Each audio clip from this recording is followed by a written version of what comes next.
Hi, Terry. Hi, Marianne. Hi, Ellen. It's good to see you guys. Another Ellen.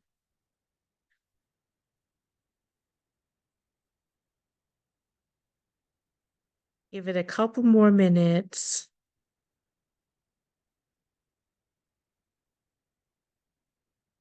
Eileen from Oregon. Oh, Peter, thank you for reminding me. He did, but then he just like stopped communicating. I need to follow back up. Thank you, thank you, thank you.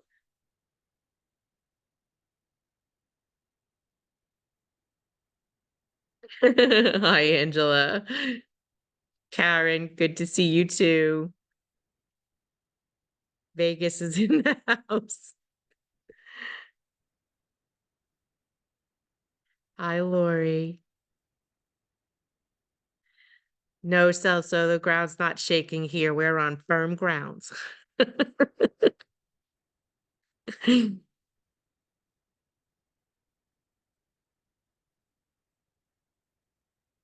Very good. All right, so let's start.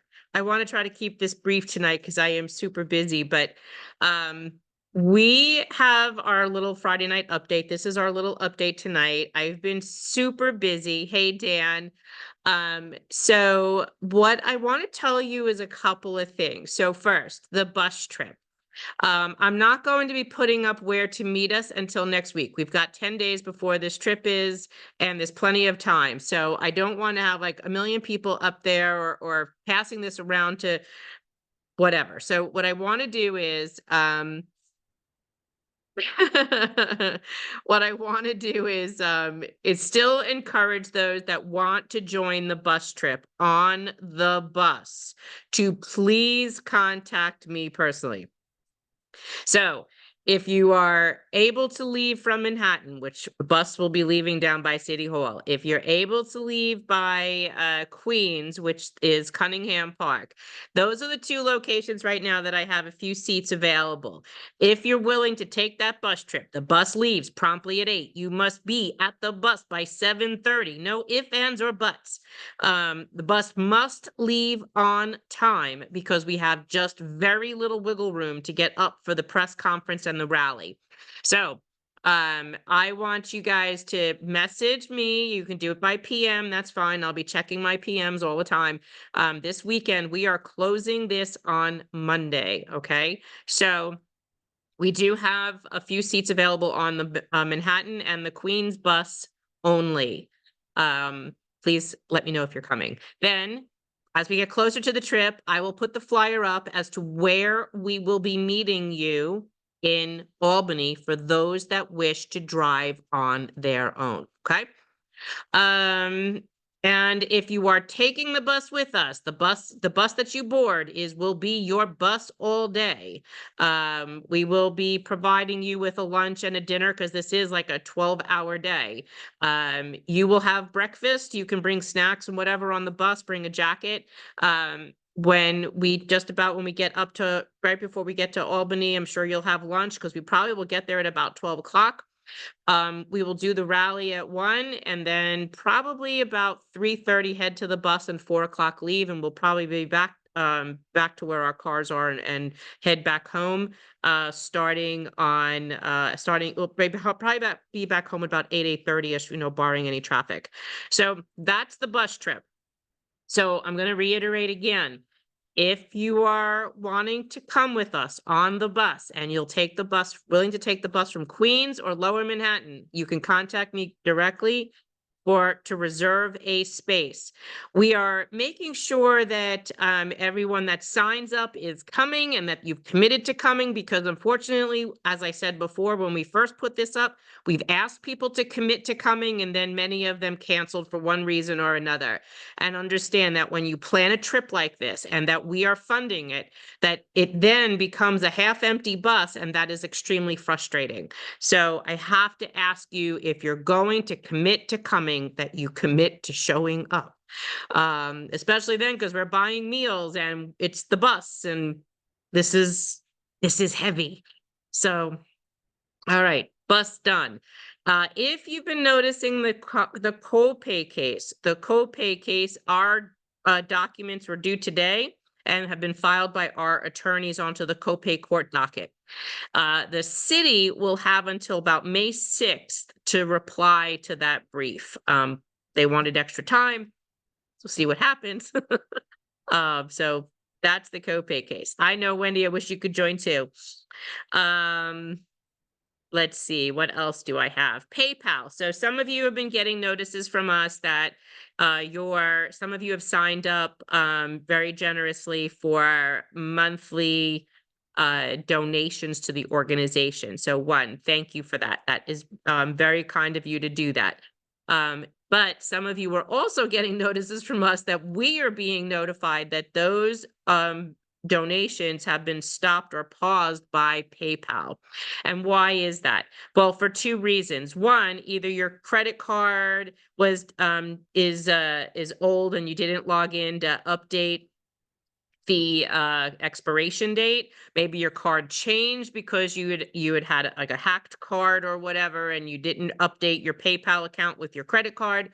Or there's another reason that PayPal has been putting out, in that if you did not choose a default payment, they were just going to, if you had another payment in there, they would just pick whichever payment that they wanted to charge it to. So please make sure that that stays up to date. As we get those notices, we will then forward them to you so that you can pay attention to that. But the answer to that is make sure you have an updated payment method on file, and that you have a default payment chosen, okay?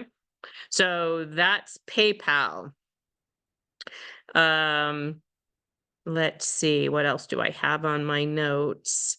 Oh, there was a question too about organization, what our organization status is, 501c3, C5.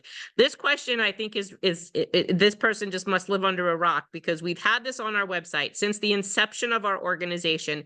We told everyone in the beginning, 2021, we were applying for a 501c3, which is a nonprofit tax-deductible donation to the organization. We also told you, that would have been hopefully what would have happened. We also told you, and it was posted on our website, and we still have files, printed files of that from that time, and it was in the emails, and it was in our updates, because our attorney made us announce it, that because we were pending a 501c3, if you chose to make a donation to the organization and you chose to deduct it off your taxes as a tax deduction, that there may come a time when we were not approved for a 501c3, that you would have to walk that back. So our website urged you not to make that as a tax deduction, except there seems to be one person who seemed to not understand this messaging, or unless they're just trying to stir trouble, I'm not really sure which, but the organization is a 501c5 still pending. So when we put in the C3, the IRS said that they did not determine us to be a 501c3. They were going to deny the application, and we rescinded it and we reapplied as a 501c5. And the IRS is so backlogged, it is still pending. A 501c5 still keeps us as a nonprofit organization. It's just that the donations are not tax deductible. Say it again. Those donations are not tax deductible. It means the organization doesn't pay taxes, but unfortunately your donations are not. So think of what a 501c5 is like if you were in a union. It's basically what the unions certify as a 501c5, okay? So that's the 501c3, C5. And yes, that is still pending, and we filed that last year. Yeah, 12 to 18 months. It is insane, Mike, how long it is taking for us. These used to happen pretty quick, but now it's just taking forever. But it really doesn't have any effect on what we do, what we don't. We still, like, when that application, when our C3 was pending, we still had to act like a C3, which is why you'll see it on like our tax return, our 990s on the IRS website will show that we were acting as a C3 because you have to. But we could not guarantee you that if you chose to make your donations in that tax year of 2022 as a C3, us as a C3 to a nonprofit, non-taxable donation or tax deductible donation, we could not guarantee you that you wouldn't have to revise that. And we said that, and we said it repeatedly. So, our organization is a 501c5. We are turning our organization into a membership organization, which we are working on trying to develop a database, which our organization and our bookkeeper has been working on day and night. And we are hoping that maybe by May that will be able to something that we can roll out. By that point, I'm praying because it has been an undertaking. Tax deduction or not, my health is worth the donations I have made. Victory, yes, and that is exactly our position too. So yes, because even though we are not tax deductible, we're kind of disappointed by that, but we always said, there will be a time when we're hoping to build a 501c3 arm of the organization, because some groups do that. But right now we are juggling so much that it's just better to stay focused on just a couple of the missions that we have. Okay. So there'll be a few things that we'll be posting. I need to put a newsletter out this weekend with some of the updated videos. I just need time to be able to put all that out.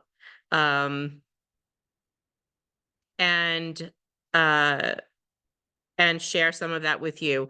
I'm coming in for this trip, but one of the other events that's also happening in the same time is that there will be, and I'll put the link up and I'll put it in the email, is that there will be an event that it was sponsored by another group of retiree organizations as a seminar to discuss the Municipal Labor Committee.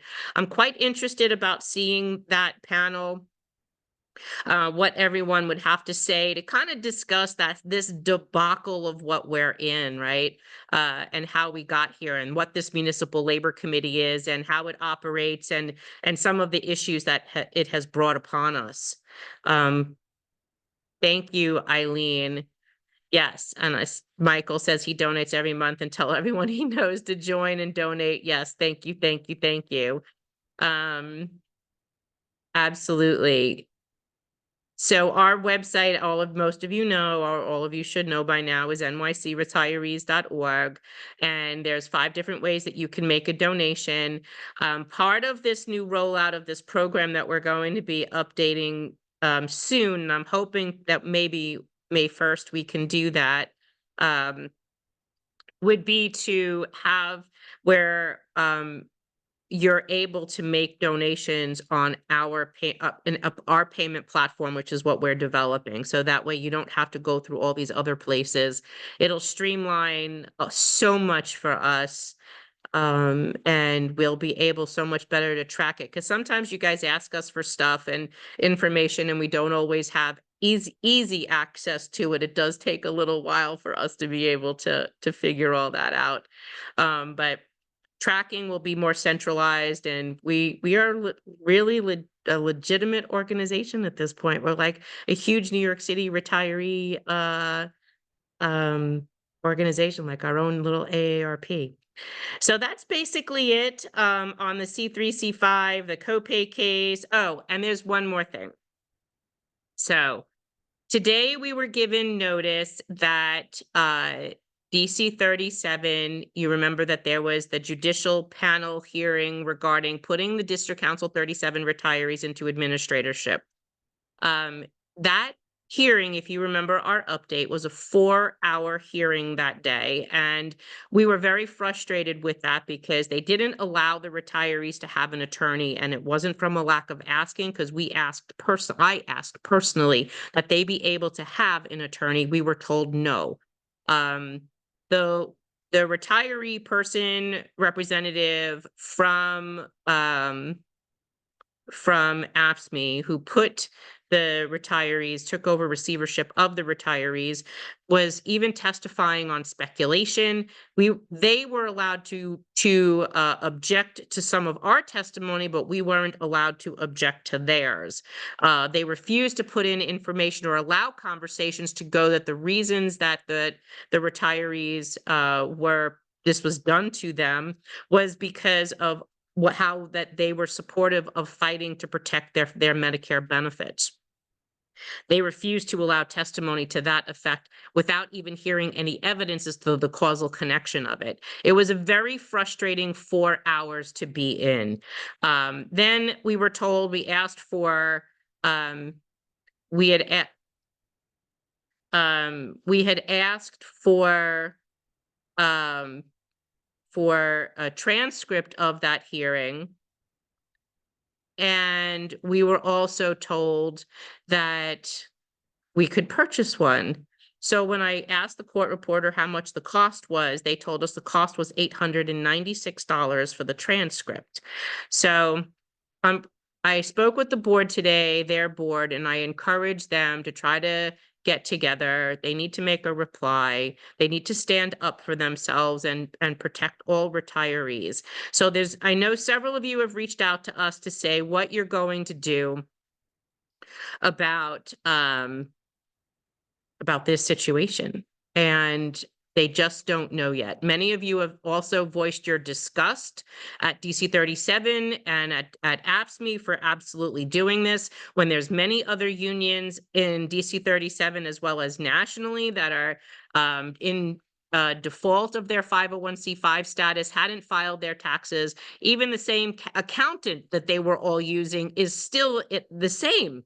So Mr. DiCarlo, so if any of you are in Brooklyn and using Mr. DiCarlo, Peter DiCarlo, I urge you all to make sure you do not use this accountant, as he is the accountant of many of these unions, including the DC 37 Retirees Association.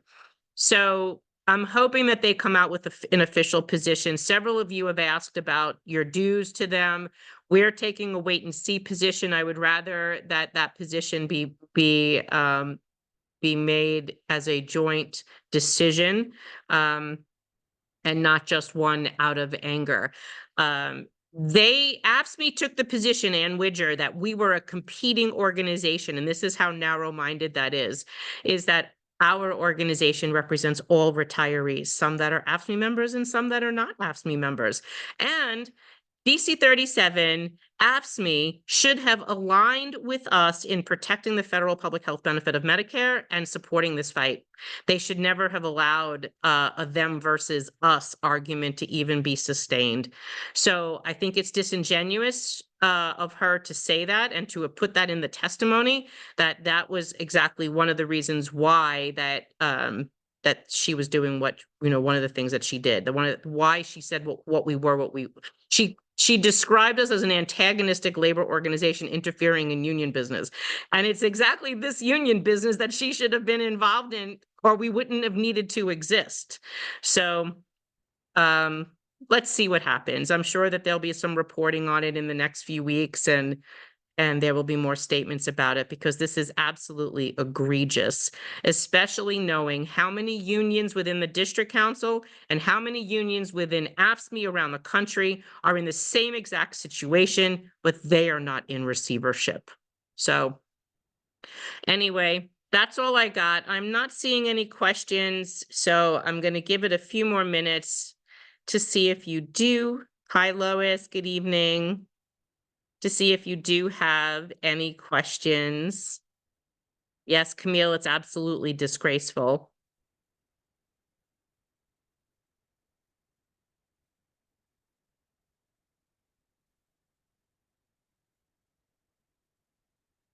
Peter said, will they Celso says, will they throw in the towel? I'm hoping you mean AFSCME. I think the answer is no, because I think they're greedy at this point. Rather than lift up a brother and a sister, they chose to smack them down.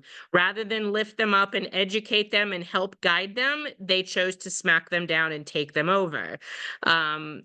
So we will be putting out a statement about that too. We also have a directive that we put together with our tax attorney that is meant to help and guide people and educate organizations that are in a similar situation as to how to help your group if you're in this kind of a situation. We choose to help, support, and encourage rather than do what AFSCME did and DC 37. Peter says, I have Sam Schechter from Janaris's office cell phone number. If you would, that's how he texted me, my dear.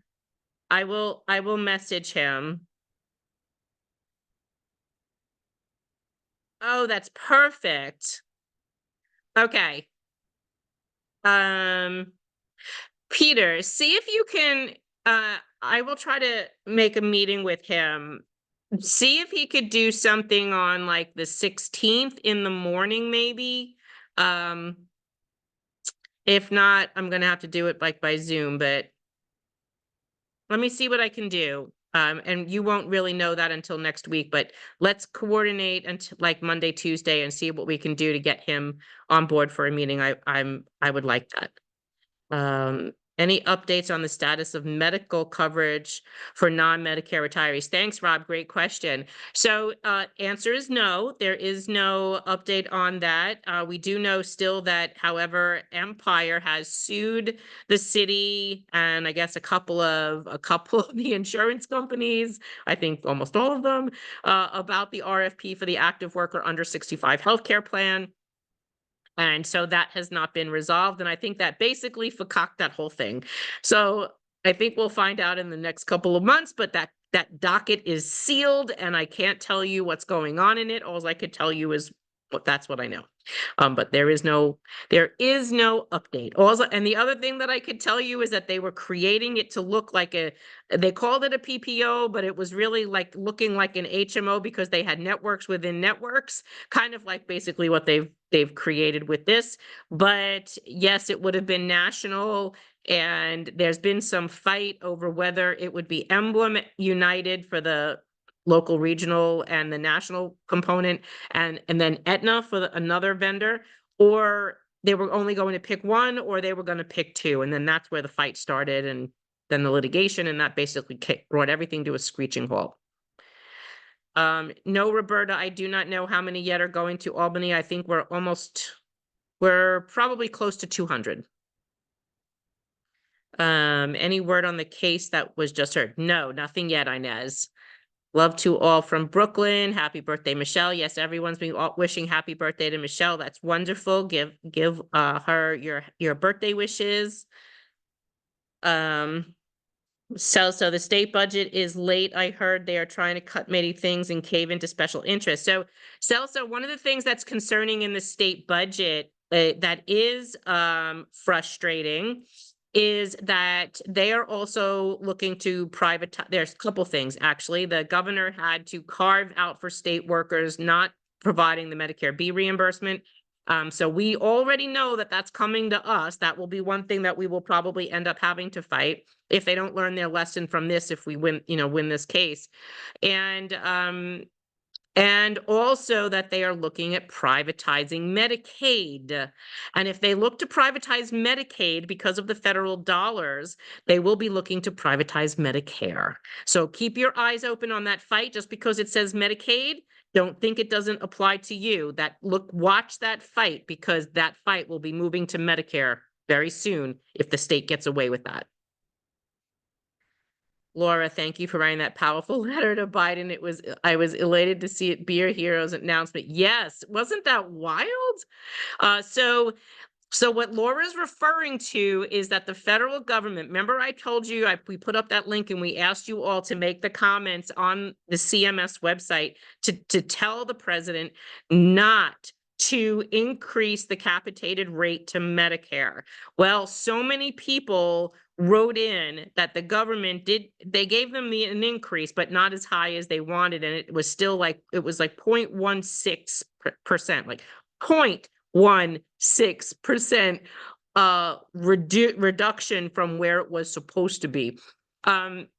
Of course, big insurance, the industry people like AHIP and them were all picking a bitch, and that yet the government even said, "But you're still gonna make 5 to $600 billion with the rate that they're giving you. You're just being greedy and your profit margins are just too high." But of course, they all complained. Even Aetna is a 4 to 5% short of their profit margin, and on their last quarterly shareholder meeting said, "And don't you worry, we're gonna drive forward to recovery on that profit margin." So yeah, and the only way they're going to drive that forward is uh, by delaying and denying you your health care if you're forced into that plan.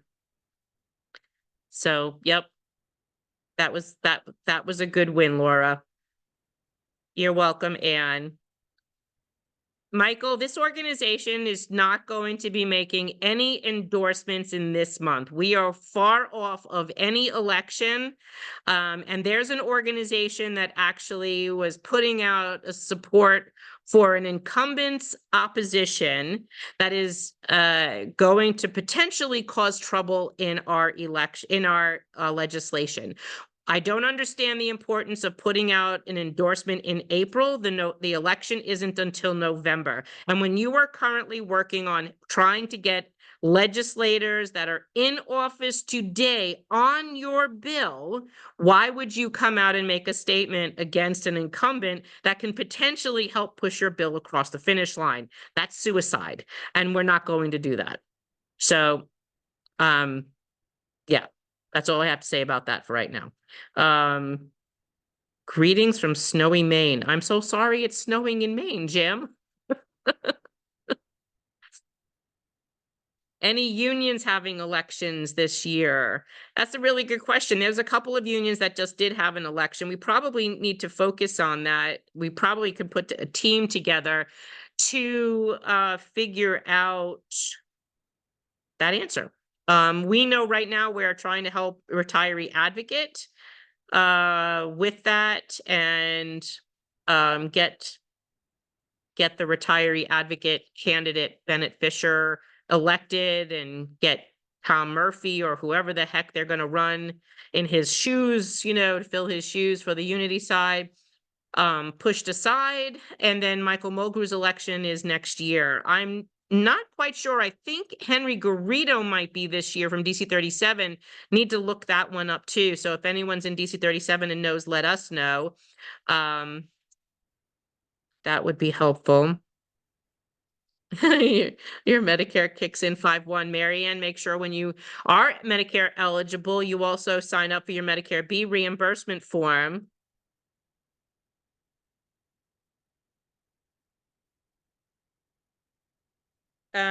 So then Peter, if you can't do the 16th, then I'm going to need to do it by Zoom afterwards, and I'll let you know my availability. So Brenda, the bus must leave for Albany at 8 a.m. So you must be by the bus by 7:30 a.m. So if you are able to do that, you must send me a private message, and then I will register you for the bus. Hey Trudy, how you doing?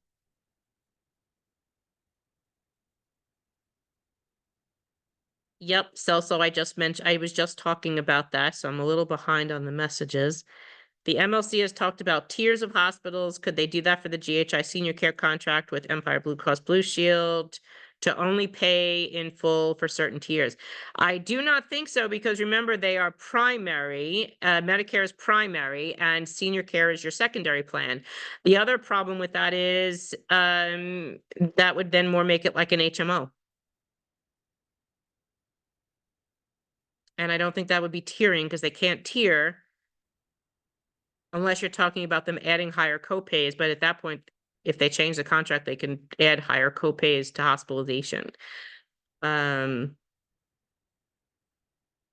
Serena Mia, it wasn't just Irma. She was looking to also cut Medicare B reimbursement.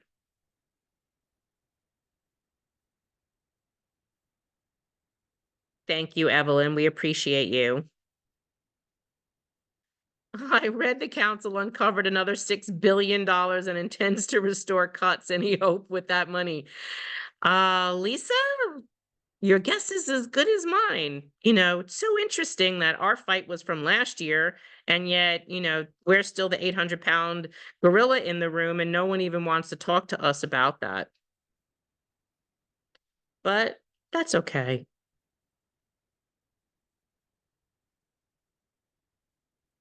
You're welcome, David.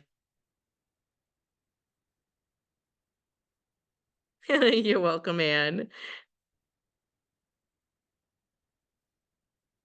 Yes, and Celso says TW100R, um, Celso, fix your link if you can go back in and edit your comment. It's twu100r.org is still working on their case, and they're still fundraising because the union's trying to bleed them dry. They are one retiree organization so far that we've been helping, that they actually had a breach of contract case and they are suing their former union. So watch this case, people, because this is huge. This is huge. This is really huge. They literally potentially have a breach of contract claim. None of the other retiree organizations have had that.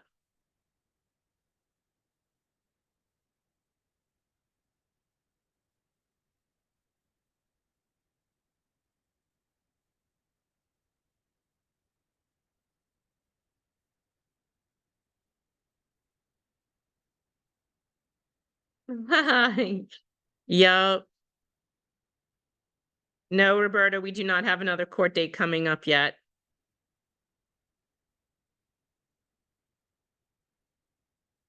Yeah, so Laura, Charles is doing well. He and his wife Inez will have a radio show on WBAI. He was announcing it just this week.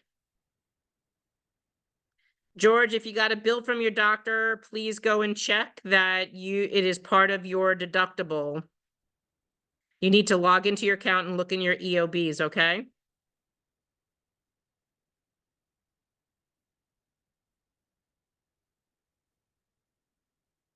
And I have cards made up by another warrior about our organization. She gave me an extra box, willing to meet up with anyone in Midtown Manhattan to give them, so more can be distributed, more the merrier. That's sweet, Anne.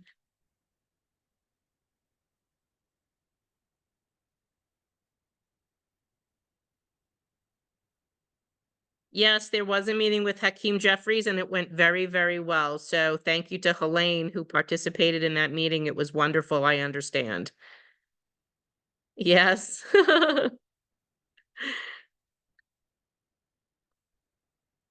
Yes.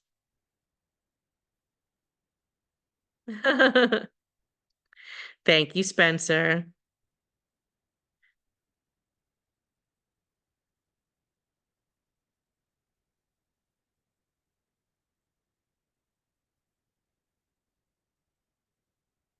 That's a good question. I honestly don't know. I can try to Google it.